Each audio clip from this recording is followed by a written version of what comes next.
Praise the lord. అందరికీ వందనాలు. మన ప్రాతకాల ప్రార్థన ప్రారంభించుకుందాం. పిల్లరా, ప్రార్థన చేసుకుందాం.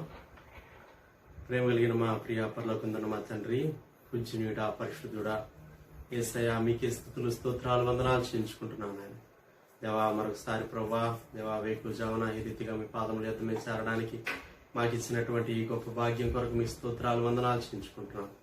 దినదినం ప్రభా మీతో మా తండ్రి సహవాసం చేయడానికి మాకు ఇస్తున్నటువంటి ఈ గొప్ప ఆధిక్యత కొరకు మీ స్తోత్రాలు చేయించుకుంటున్నాను. ఆయన మా సృష్టికర్తవు, మా నిర్మాణకుడు నీవే దేవా. మా తండ్రి నాయన, మా రక్షణ శృంగము, మా దాగు చోటు, మా బలము దేవా. మా తండ్రి, మా కాపరి, మా కుమ్మరి నీవే.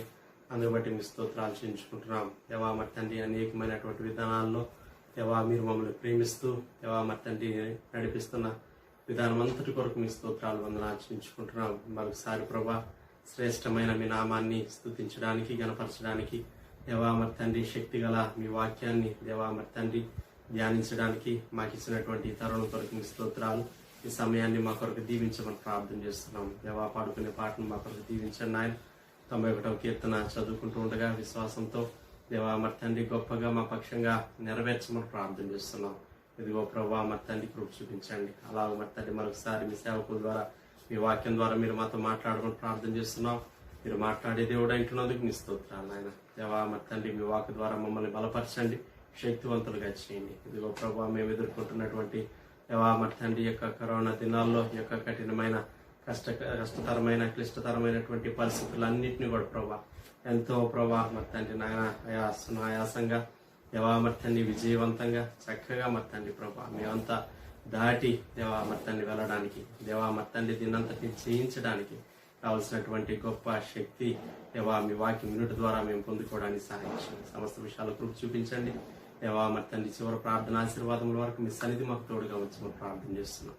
దేవా మీ బిడ్డలు నాయన వారి వారి గృహాల్లో చేరి ఏకీపిస్తుండగా విశేషంగా మీ కృప మీ సన్నిధి వారికి తోడుగా ఉంచమని ప్రార్థన చేస్తున్నాం. సమస్త విషయాలు కృప దయచేయమని యేసయ్య నామములో స్తుతించి ప్రార్థన చేసి అడిగి వేడుకుంటున్నాం పరలోకపు తండ్రి.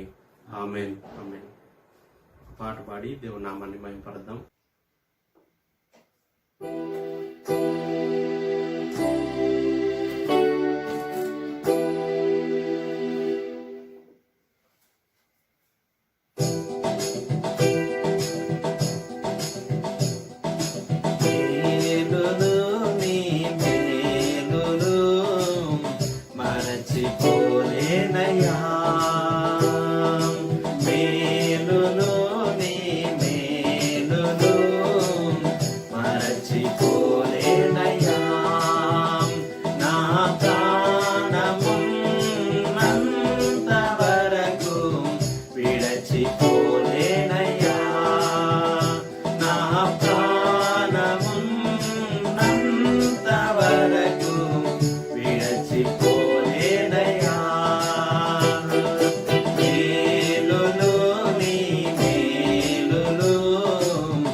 శ్రమలలో ఉన్న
చీకటిలో ఉన్నను నన్ను మరచిపోలేదయ్యా,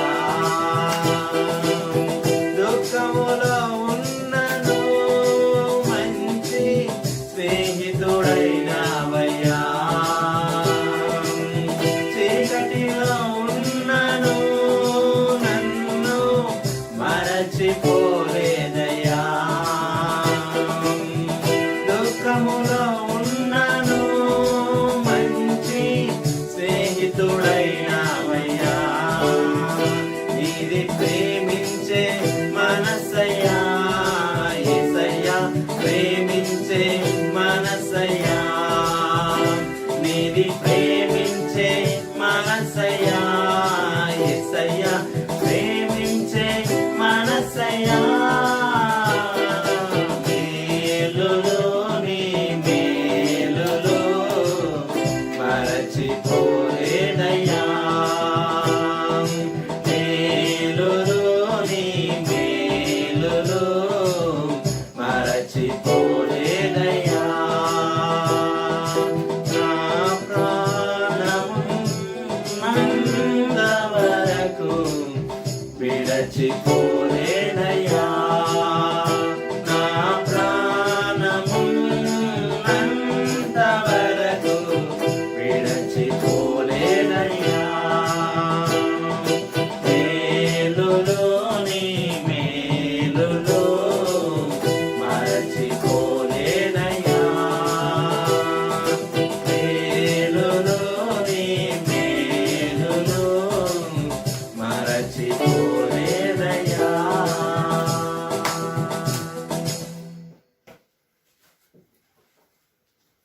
91వ కీర్తన చదువుకుందాం పిల్లరా.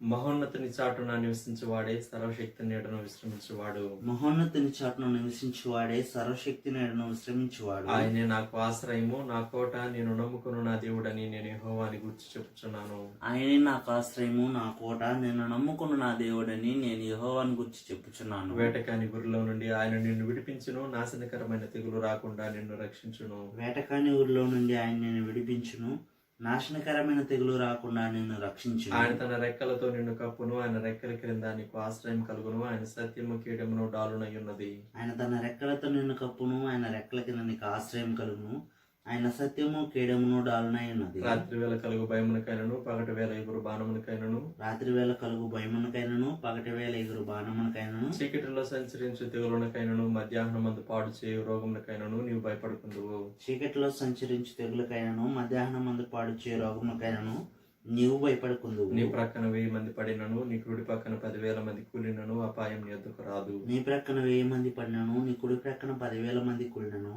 అపాయం నీ ఎదుకు రాదు. నీవు కన్నులారా చూచుచుండగా భక్తిహీనులకు ప్రతిఫలం కలుగును.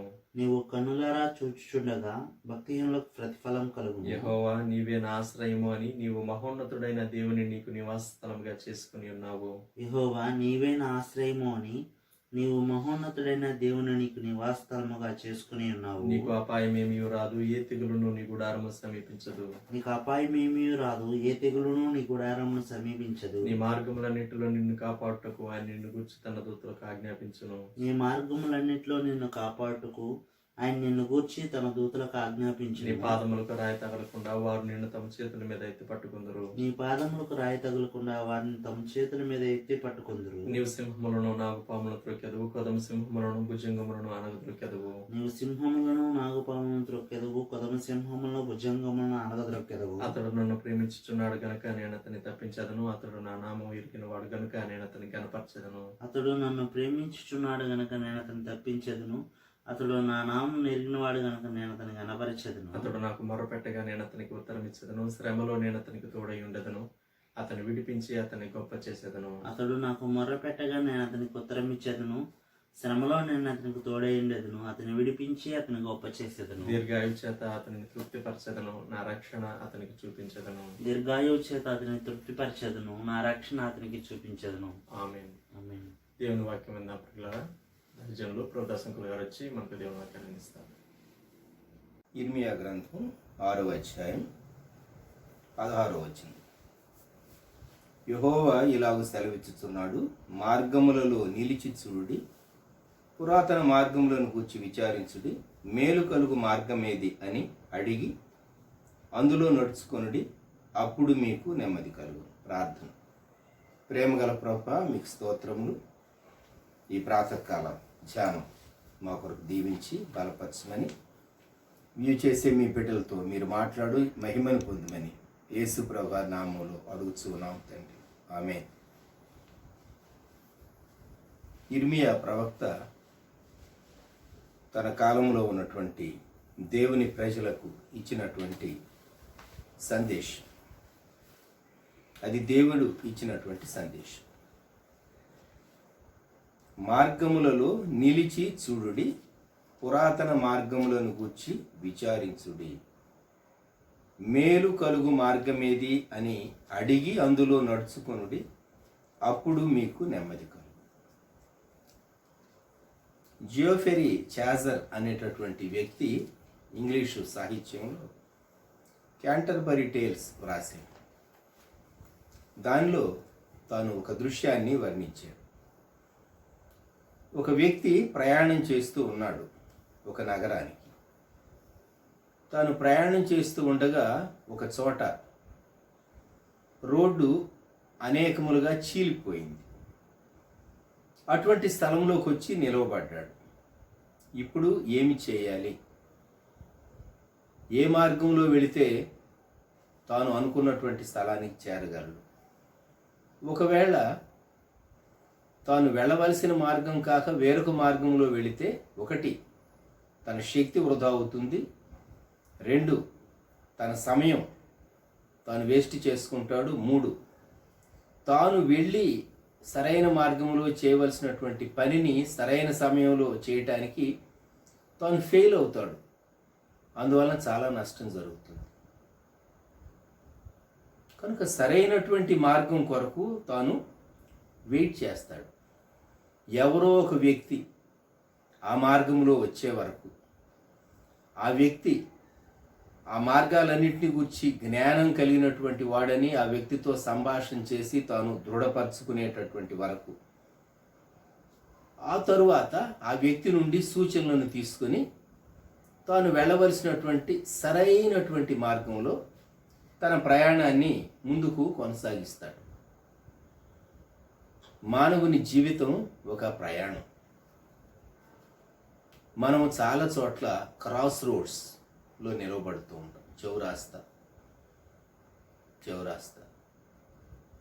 హైదరాబాద్లో గోల్కొండ చౌరాస్తా, రామ్నగర్ చౌరాస్తా అని ఇలా చౌరాస్తాల పేర్లు వినబడతాయి. 4 రోడ్లు కలిసేటటువంటి స్థలం చౌరాస్తా. మీరుండే ప్రాంతాలను బట్టి తెలంగాణలో చౌరాస్తా అనే పదం ఎక్కువ వాడుతూ ఉంటారు, ముఖ్యంగా సిటీస్లో జంక్షన్స్. ఏ మార్గంలో వెళితే ఇంకొక మనం వెళ్ళవలసినటువంటి స్థలానికి కాకుండా ఇంకో స్థలానికి వెళుతూ ఉంటాం. అందువల్లనే కరెక్ట్గా ఎంక్వైరీ చేసి వెళ్ళాలి చౌరాస్తాలో ఉన్నాం. ఇక్కడ జీవిత ప్రయాణంలో మనం చాలా కేర్ఫుల్గా అడుగులు వేయవలసి ఉంటుంది. కారణం ఏంటి? లోకంలో చాలా చెడు ఉన్నది, మంచిగా కనిపించే మార్గం ఉన్నది. ఒక అడుగు వేసారో నష్టపోతారు. పోయిన సంవత్సరం ఒక యవనస్తుడు నాకు ఫోన్ చేసి ఒక విషయం అడిగాడు. అంకుల్, నేను ఫలాని లోన్ కొరకు అప్లై చేయబోతున్నాను, ఇప్పుడే అప్లై చేయబోతున్నాను, అసలు ఆ యాప్ చాలా బిజీగా ఉంటుందట, నాకు ఇంత అమౌంట్ నాకు లోన్ శాంక్షన్ చేస్తామని ఆ యాప్లో ఒక మెసేజ్ వచ్చింది, నన్ను అప్లై చేయమంటారా? నేను అన్నాను, డోంట్ అప్లై అని చెప్పాను. వద్దు, అప్లై చేయవు. చాలా మాసాలు గడిచిన తర్వాత ఇటీవల కొన్ని సంగతులు వెలుగులోనికి వచ్చింది. చైనా నుండి వచ్చిన వాళ్ళు, ఇంకితర స్థలాల నుండి వచ్చినటువంటి వాళ్ళు కొన్ని యాప్స్ సెట్ చేసి లోన్లు ఇచ్చి భయంకరమైనటువంటి వడ్డీ ఛార్జ్ చేస్తూ సకాలానికి ఈఎంఐ పే చేయకపోతే, సకాలానికి వారు చెల్లించకపోతే భయంకరంగా వారిని బాధిస్తూ ఉన్నారు. కానీ మొట్టమొదట్లో ఆ యాప్స్ ఎవరైతే ఇన్స్టాల్ చేశారో ఏమని ప్రాపగండా చేశారంటే, మీ స్థాయిని బట్టి మీకు ఇంత అమౌంట్ ఇచ్చేస్తారట లోన్, తీసుకోండి, అప్లై చేయండి, త్వరగా అప్లై చేయండి. చూచారా? కొన్ని మార్లు మనకు కొన్ని ఆఫర్స్ చాలా నోరూరించేవిగా, లేకుంటే వినటానికి శ్రవణానందంగా ఉంటాయి. ఎందుకు మనం ఒక అడుగు ముందుకేయకూడదు అని అనిపిస్తుంది. జాగ్రత్త సుమ. చాలా చోట్ల ఇదిగో మీ డబ్బు 2 సంవత్సరాల్లోనే రెట్టింపు చేస్తాను అని చెప్పి ప్రజల దగ్గర లక్షలు వసూలు చేసి మోసగించినటువంటి వాళ్ళని గురించి ఎన్నో పేపర్లో చదువుతూ ఉంటాం. మనం తీసుకునేటటువంటి నిర్ణయం మనం నడిచేటటువంటి బాట. అందుకే చాలా జాగ్రత్తగా మనం అడుగు వేసేటప్పుడు మనం సరైనటువంటి మార్గంలోనే ఉన్నామా, సరైన నిర్ణయం మనం తీసుకున్నామా లేదా అనేది ప్రతి వ్యక్తి ఆలోచించాలి. మనం దేవుని ఆత్మ కలిగిన వారు, ప్రార్థించాలి. అవసరమైనప్పుడు మనకు నడిపింపు క్లియర్గా లేదు, పెద్దల సలహా తీసుకో, వాక్యం వైపు చూడు, భక్తుల అనుభవాల వైపు చూడు. ఎక్కడో ఒక చోట దేవుడు ఏదో ఒక క్లూ, ఏదో ఒక హింట్ నీకు క్లారిటీ ఇచ్చేస్తాడు. ఇక్కడ మార్గములలో నిలిచి చూడుడి. లోకంలో ఒక ప్రక్క చెడుగున్నది, లోకంలో ఒక ప్రక్క వైరస్ ఉన్నది. ఫిబ్రవరి మాసంలో ఇప్పుడు భారతదేశ ఆర్థిక వ్యవస్థ మరింతగా పుంజుకుంటూ సంస్థలు, ఆయా కార్యకలాపాలు, ఆఫీసులు, స్కూళ్ళు, కాలేజీలు ప్రారంభమవుతుంది. మనము ఇంకెంతో జాగ్రత్తగా ముందుకు వెళ్ళవలసినటువంటి వారంగా ఉన్నాం. ఇంకా 100% ఓకే అని అనుకుని మనం వెళ్ళటానికి లేదు. చాలా జాగ్రత్తగా మనం వెళ్ళాలి. సరే, కరోనాను గురించి మనం ప్రక్కన పెడతాం. మనం మన జీవితంలో నడిచేటటువంటి మార్గంలో ఇక్కడ ఇర్మియా ప్రవక్త 6వ అధ్యాయం 16వ వచనంలో నిలిచి చూడుడి, విచారించుడి, అడిగి అందులో నడుచుకొనుడి, అప్పుడు మీకు నెమ్మది కలుగును అని చెప్పాడు. 1 నిలుచుట, 2 చూచుట, 3 అడుగుట, 4 పాత మార్గములు, పురాతన మార్గములను గూర్చి విచారించుట, 5 నడుచుకొనుట. ఈ 5 విషయాలను గూర్చి మనం జ్ఞాపకం పెట్టుకోవాలి. Stand, see, ask, enquire for the old paths and walk in them. ఈ 5 విషయాలు మనము చేయవలసినటువంటి వారంగా ఉన్నాం. వీటి ఫలితం ఏంటంటే అప్పుడు మీకు నెమ్మది కలుగును.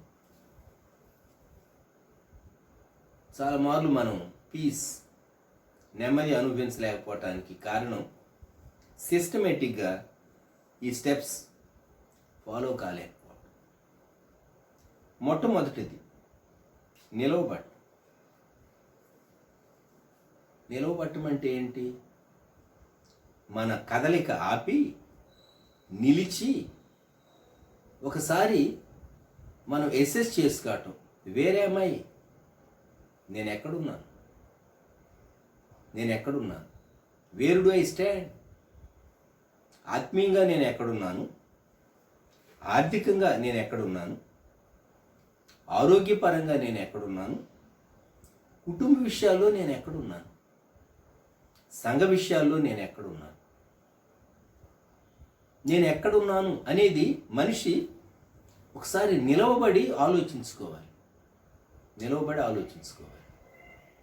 అది చాలా ప్రాముఖ్యం. కొన్ని మార్లు మనం ప్రయాణం చేస్తూ ఉంటాం. ప్రయాణం చేసేటప్పుడు కళ్ళు మూసుకుని కొంతసేపు అయిన తర్వాత మనము ఆ ట్రైను లేక బస్సు లేక కారు వెళుతూ ఉండగా అప్పుడు మనం కళ్ళు తెరిచి చుట్టూ చూస్తూ ఉంటాం. అది మనకు పరిచయమైనటువంటి మార్గం అయితే ఎక్కడున్నాను?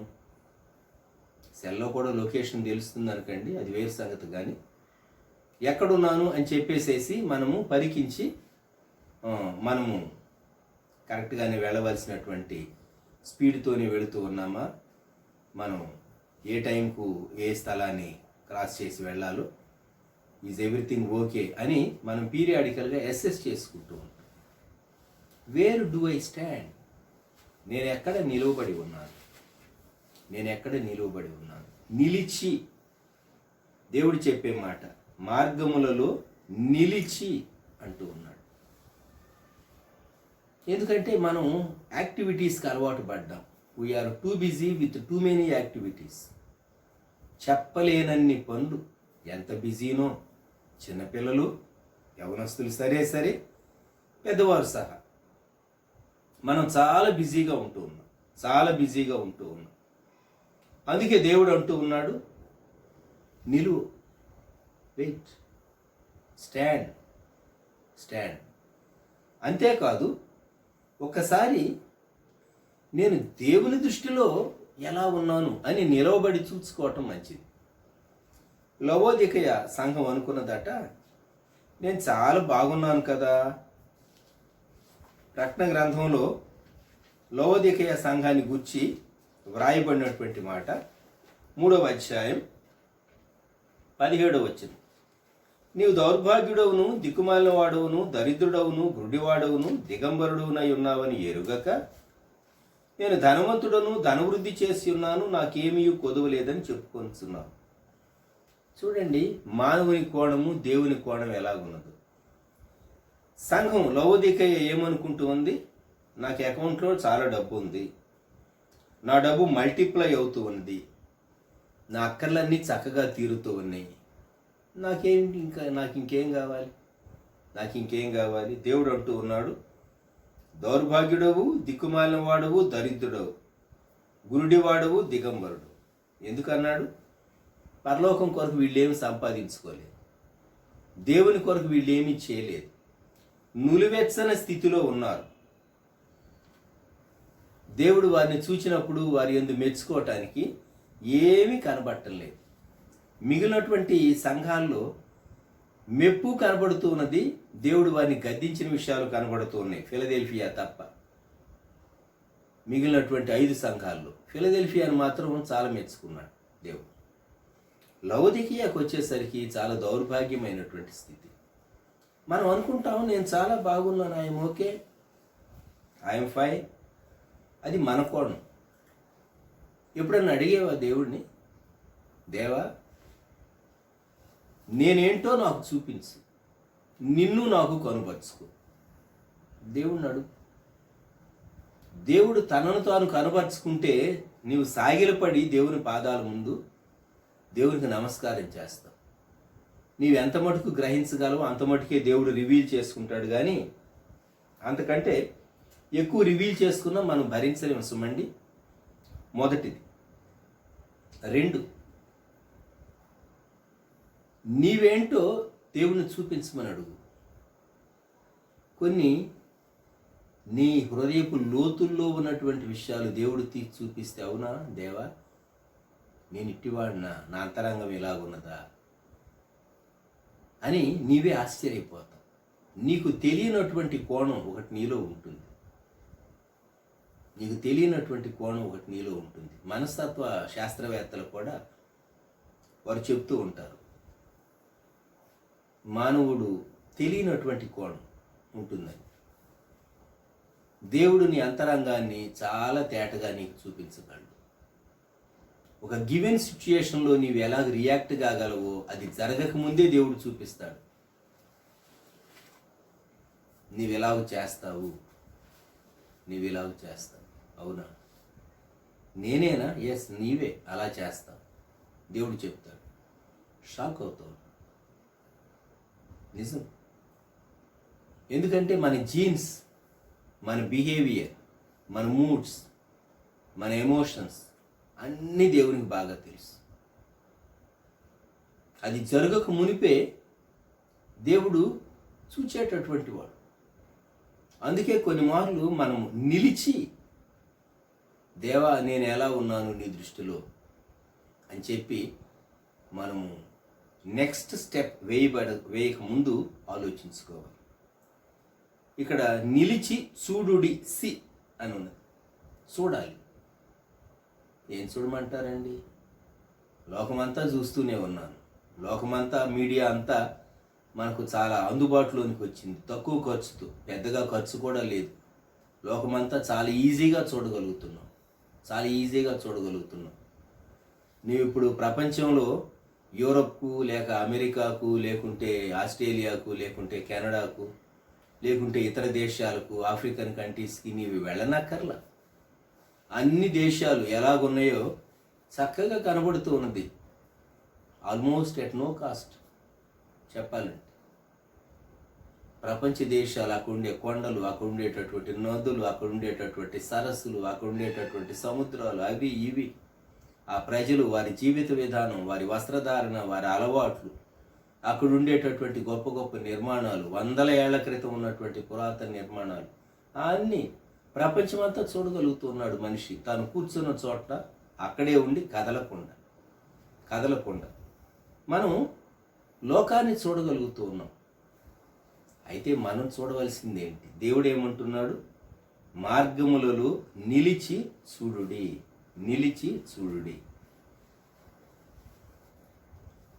అబ్రహాము, లోతు వీరి విషయంలో జరిగినటువంటి సంభవాన్ని ఆదికాండ గ్రంథం 13వ అధ్యాయం నుండి మనం జ్ఞాపకం చేసుకుందాం. అబ్రహాము దేవుని చేత పిలువబడి విశ్వాస యాత్రలో సాగాడు. అబ్రహాము వెనుక పిలువబడని లోతు అబ్రహామును వెంబడించి వచ్చాడు, బంధువు గనుక. ఇప్పుడు అబ్రహాముతో కలిసి వచ్చినందుకు ఆస్తి బాగా కలిసి వచ్చింది లోతుకు. ఎంతగా కలిసి వచ్చిందంటే వాళ్ళ పశువుల కాపర్లకు, వీళ్ళ పశువుల కాపర్లకు తగాదా వచ్చేటంతగా. అందుకని అబ్రహాం ఏమన్నాడు? ఆదికాండం 13వ అధ్యాయం 9వ వచనంలో, ఈ దేశమంతా మన ముందుంది, నీ ఎదుటున్నది.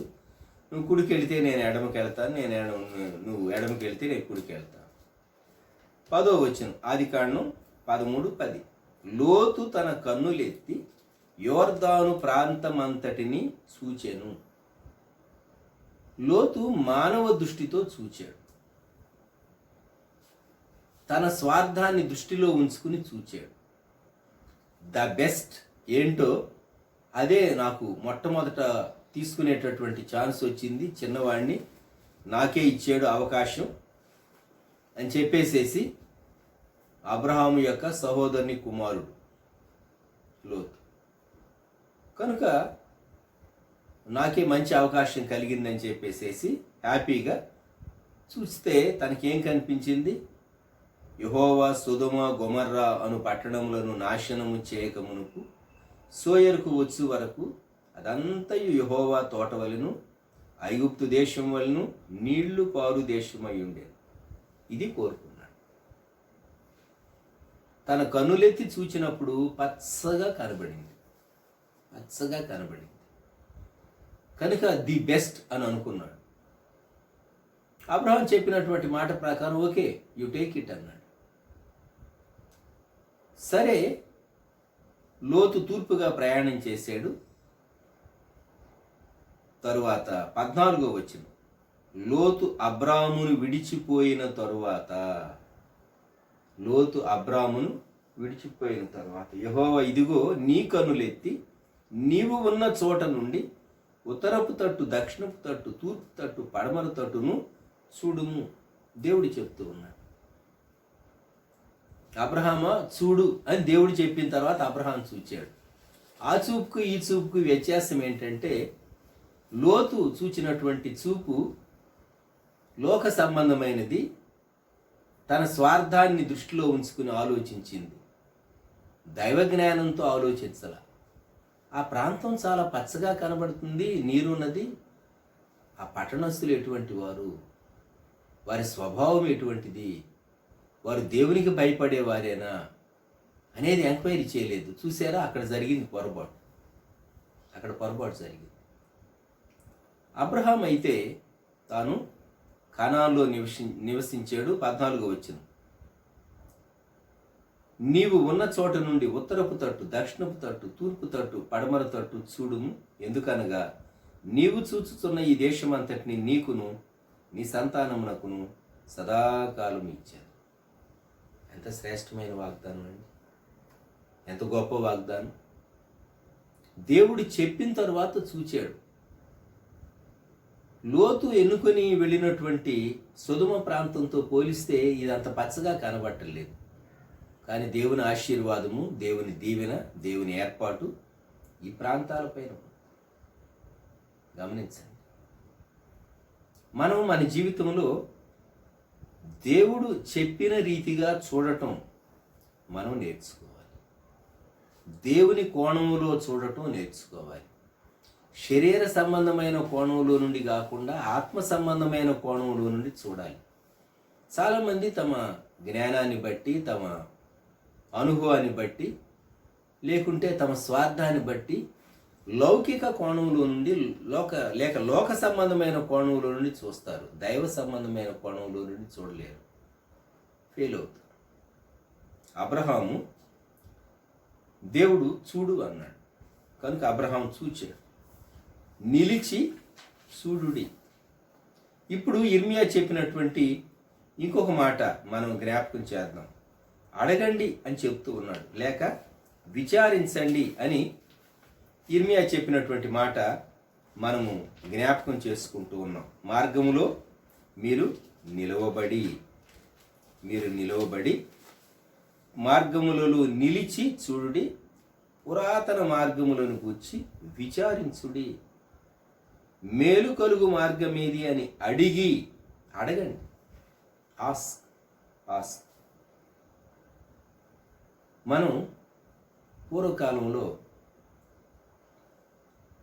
ఒక మార్గాన్ని గురించి తెలుసుకోవాలి అంటే అడగవలసి వచ్చేది.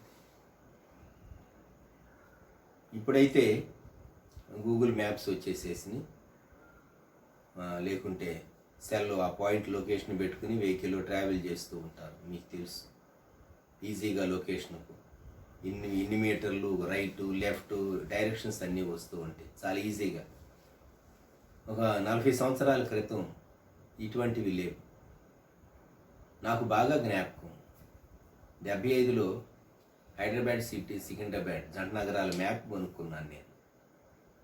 ఎందుకంటే అప్పుడప్పుడు హైదరాబాద్ వెళుతూ ఉంటాం కనుక సిటీ మ్యాప్ కలిగి ఉండటం మంచిదే. తరువాతి కాలంలో చెన్నై మ్యాప్ కూడా కొనుక్కున్నాను నేను. బెంగళూరు మ్యాప్ కూడా కొనుక్కున్నాను 80స్లో, 83 తర్వాత అనుకుంటాను. అప్పుడప్పుడు బెంగళూరు వెళ్ళవలసి వచ్చేది. ఎందుకు చెప్తున్నానంటే అప్పుడు మ్యాప్స్ చక్కగా కలర్ మ్యాప్స్ అందుబాటులో ఉండేవి. కంప్లీట్ మ్యాప్, ఫోల్డెడ్ మ్యాప్ ఉండేది. మ్యాప్ దగ్గర పెట్టుకుని మనం ఉన్నటువంటి ప్లేస్, మనం వెళ్ళవలసినటువంటి ప్లేస్, కొన్ని విషయాలు తెలుసుకోవటానికి అవి ఉపకరించేవి. పురాతనమైనటువంటి మార్గములను గూర్చి అడగండి. మనం ఆశ కలిగి ఉండాలి. ఏమని? పురాతన మార్గాలు ఏవి? పూర్వీకులు నడిచినటువంటి మార్గాలు ఏవి? మోషే ధర్మశాస్త్ర ప్రకారం వారు ఏం చేసేవారంటే, ధర్మశాస్త్రం ఏం చెప్తుంది, కట్టడలు ఏం చెప్తూ ఉన్నాయి, విధులు ఏం చెప్తూ ఉన్నాయి, వాటిని వారు చాలా గట్టిగా పాటించేవారు. అందువల్లనే ఎన్ని విధాలైనటువంటి కష్టాలు, శ్రమలు వచ్చినా ఆ పాత మార్గాలు, పురాతన మార్గాలు వారు విడిచిపెట్టలేదు కనుక ఆ జనాంగం ఈనాటి వరకు నిలిచి ఉండి వృద్ధి చెందుతూ ఉన్నది. ఇజ్రాయెల్ ఈనాటి వరకు నిలిచి ఉంది. పశ్చాత్తాపము, అలాగే సమాధానము, దేవుని భయము, దేవుని గౌరవించుట, ఇవన్నీ విశ్వాస జీవితంలో ఖచ్చితంగా మనం పాటించవలసినటువంటి పురాతనమైనటువంటి మార్గాలు. ఈ దినాల్లో మోడర్న్ టెండెన్సీ ఎలాగున్నదంటే, ఆ పాత విషయాలు ఎందుకండి, మనం చాలా న్యూగా ఆలోచిద్దాం, క్రొత్తగా వెళదాం, క్రొత్తగా అనేటటువంటి టెండెన్సీస్ చాలా వస్తూ ఉంటాయి. అలాగే ఎందుకు చేయాలి, ఇలా ఎందుకు చేయకూడదు? ఆలోచన రావచ్చు కానీ తెలుసుకోవటం మంచిది. తెలుసుకోవటం మంచిది. తిని చూద్దాం పండు అని అనుకుని కదా ఆది దంపతులు, మానవుడు దేవుని ఆజ్ఞని అతిక్రమించి దేవుని సహవాసం పోగొట్టుకున్నాడు. దేవుని సహవాసం పోగొట్టుకున్నాడు. కనుక కొన్ని మార్లు మనము పురాతనమైనటువంటి మార్గాన్ని విడిచిపెట్టి మన సొంతం ఆలోచన ప్రకారం వెళితే చాలా నష్టం ఉంది. దైవజనుడు వ్రాసినటువంటి పాట, నీవే అని నమ్మిక యేసు నాకు నీవే అని నమ్మిక, నీవే మార్గంబు నీవే సత్యంబు నీవే జీవంబు నీవే సర్వంబు అనేటటువంటి పాటలో యోదాసాయి గారు రాస్తాడు, పెడదారిని పోవగా నా మీదికి ఇడుమలెన్నియో రాగా, అడవిలో బడి నేను అడలుచునుండగా, తడవకుండా దొరుకు ధన్యమవు మార్గంబు నీవే అని నమ్మిక అని వ్రాశాడు. నేనే మార్గం అని చెప్పాడు ప్రభు అయినటువంటి యేసుక్రీస్తు. ఆయన నిజమైనటువంటి మార్గం. అయితే కొన్ని మార్లు మనం మార్గం తప్పి వెళుతూ ఉంటాం. చాలా నష్టం పొందుతాం. పురాతనమైనటువంటి మార్గాలు విడిచిపెడతాం. పూర్వీకుల యొక్క మార్గాలు విడిచిపెడతాం. భక్తులు వెళ్ళినటువంటి ఆ ట్రేసెస్ మనం మర్చిపోతాం. వారు విడిచి వెళ్ళినటువంటి మార్గాలు చాలా మార్లు మనం మన సొంత మార్గాల్లో వెళ్ళిన దాన్ని బట్టి చాలా నష్టానికి గురవుతూ ఉంటాం. ఈ దినం ప్రభు మనకు జ్ఞాపకం చేస్తున్నాడు, పురాతన మార్గములను కూర్చి విచారించుడి. ఎందుకు? అవి మేలు కలిగేటటువంటి మార్గాలు. మేలు కలుగు మార్గమేది అని అడిగి అందులో నడుచుకొనుడి. తెలుసుకోవటం మాత్రమే కాదు, not knowing but doing, walking, ఇది చాలా ప్రాముఖ్యమైనది. చాలా మార్లు మనం గ్యాదర్ చేస్తాం ఇన్ఫర్మేషన్. ప్రాక్టికల్గా ఒక్క అడుగు ముందుకు వేయలేదనుకండి, దాన్ని బట్టి నీకు నాలెడ్జే ఉంటుంది కానీ నీవు పొందవలసినటువంటి మేలు పొందలేవు. నాలెడ్జి నీ బుర్రలోనే ఉంటుంది. జ్ఞాపకం పెట్టు. నీవు పొందవలసినటువంటి మేలు పొందాలి అంటే నీవు క్రియ చేయాలి. You must put it in action. మేలు కలిగే మార్గాన్ని విచారించి తెలుసుకొని అందులో నడుచుకోవాలి. Walk in it. యూదులు ఇప్పటికీ తమ పితరుల మార్గం, భక్తుల మార్గం, అబ్రహాము, ఇస్సాకు, యాకోబుల మార్గం వారు జ్ఞాపకం చేసుకుని దేవుని యందు వారు ఆనందిస్తారు, దేవుని స్తుతిస్తారు. ఎంత శ్రేష్టమైన మార్గం. ప్రియమైనటువంటి వారలారా, మనం దేవుని మార్గంలో నడుచుకుంటే, యేసుక్రీస్తు ప్రభువారు మత్తయి సువార్తలో ఆయన చెప్పినటువంటి మాట 11వ అధ్యాయం 28వ వచనం, ప్రయాసపడి భారం మోసుకొనుచున్న సమస్త జనులారా నా యొద్దకు రండి, నేను మీకు విశ్రాంతి కలుగచేయుదును. నా యొద్దకు రండి, నేను సాత్వికుడను దీన మనస్సు గలవాడును గనుక మీ మీద నా కాడి ఎత్తుకొని నా యొద్ద నేర్చుకోండి, అప్పుడు మీ ప్రాణములకు విశ్రాంతి దొరకును. ఇర్మియాలో మనం చదువుతాం, అప్పుడు మీ ప్రాణములకు నెమ్మది కలుగుతుంది. మనకు విశ్రాంతి ఎప్పుడు దొరుకుతుంది? యేసుక్రీస్తు ప్రభు నిజమైనటువంటి మార్గము ఆయనే. ఆయన దగ్గర నేర్చుకుందాం. చాలా మార్లు మనం అలసిపోతూ ఉంటాం. ఎందుకంటే మన భారం ప్రభు మీద వేయటం మనకు కొంచెం కుదరల. ప్రభువుకు అప్పగించినట్టే ఉన్నాం కానీ మన భారం మన మీదే ఉంచుకున్నాం. దానిని బట్టి మనం అలసిపోతూ ఉంటాం. ప్రభు అంటూ ఉన్నాడు, మీ మీద నా కాడి ఎత్తుకొని నా యొద్ద నేర్చుకొనుడు, అప్పుడు మీ ప్రాణములకు విశ్రాంతి దొరకదు. ప్రభు అయిన యేసుక్రీస్తులో నెమ్మది ఉన్నది. పురాతనమైనటువంటి మార్గం. ఇర్మియా కాలంలో ప్రజలు ఎలాగున్నారు అంటే, వారు ఈజిప్టో మేనియా అనేటటువంటి ఒక మేనియా వారిలో ఉంది.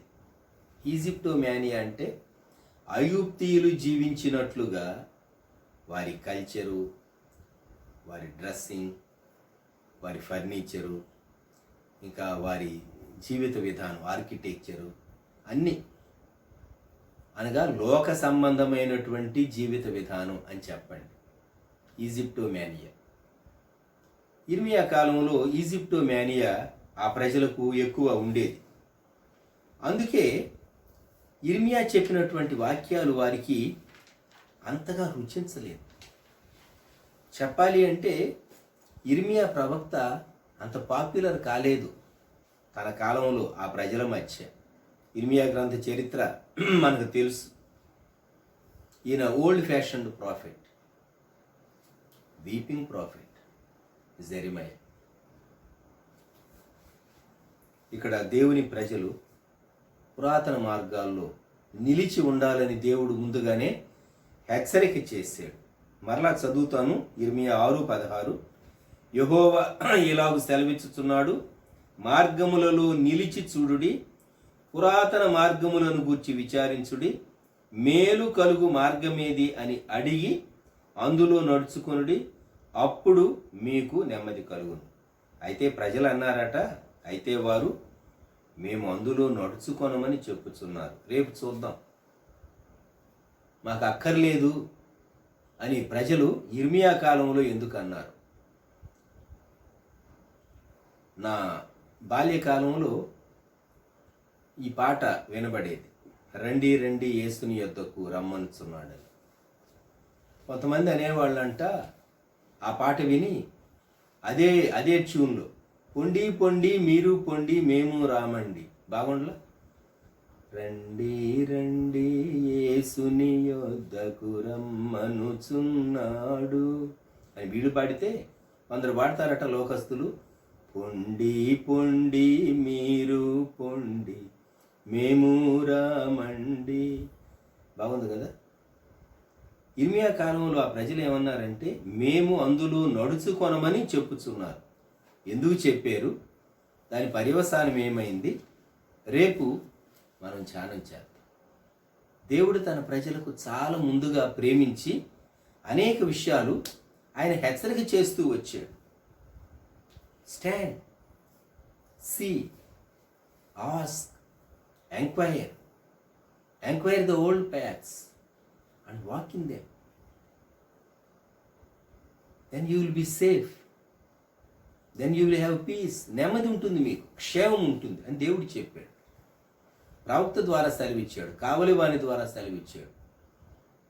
ఈ దినాల్లో మన ముందు ఉన్నటువంటి ప్రతి పరిస్థితికి దేవుని వాక్యము సాలినది. ప్రార్థన చేసి ప్రభు వైపు చూద్దాం, ప్రభువును అడుగుదాం, తలలు వంచుతాం.